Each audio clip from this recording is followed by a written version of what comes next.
This is the second video called liquid culture, which follows on from the first liquid culture video, where I showed how to use one of my liquid culture syringes to inoculate your sterile grain. That we use rye grain, and the one we used was Enoki.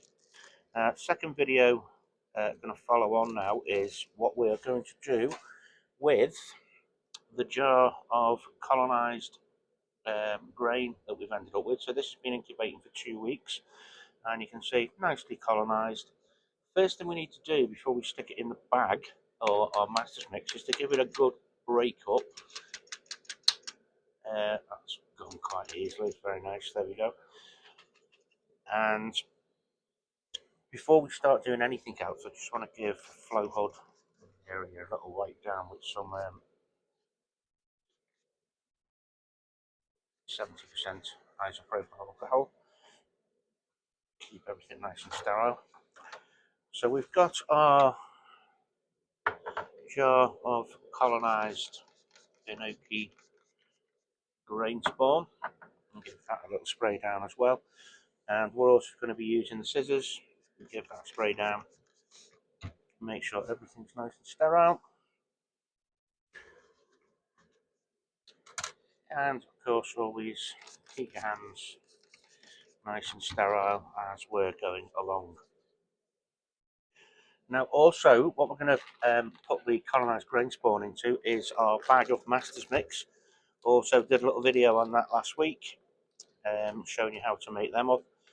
And again, give that a good little spray. Make sure you get right into the gussets there, or we can get some contamination that might just leak into our bag.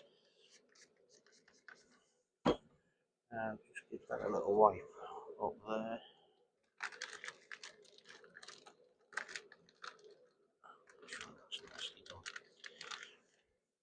Right, so as I say, this is master's mix, and we did a little video on them last week on how to make these up. So everything's nice and sterile. We're going to cut the top of the bag. Rid of that. And we're ready to put our colonised grain spawn in. Now, this has been going for, incubating for 14 days. And as I say, it's colonised really well. So we're going to take the top off that. Open the top of our bag.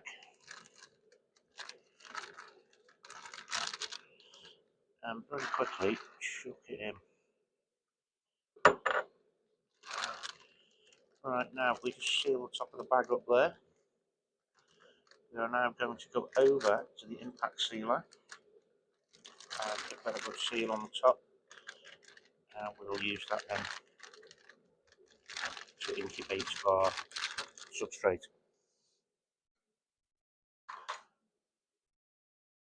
So give the impact sealer a little bit of a squirt, ISO, and very quickly we've got our bag,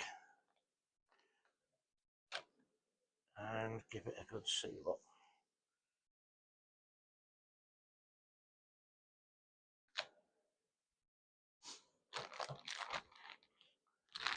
Squeeze, make sure there's no air coming out. There's a good airtight seal there. Now we just need to give this a good mix up so that all our inoculated grain is nicely evenly distributed through our substrate. So each one of those little tiny rye grains is going to be an inoculation point where that mycelium is going to start colonising the substrate. Now that looks pretty good. You get all the little bits out the folds at the top. I'll give that a little pat down on the top, and we are just going to give that a label. So we've got Enoki, and that is now going to go into the incubation cupboard, and we'll come back in about a week, have a look at that, and then 2 weeks, and then we'll see what we do the next stage to get this to start fruiting.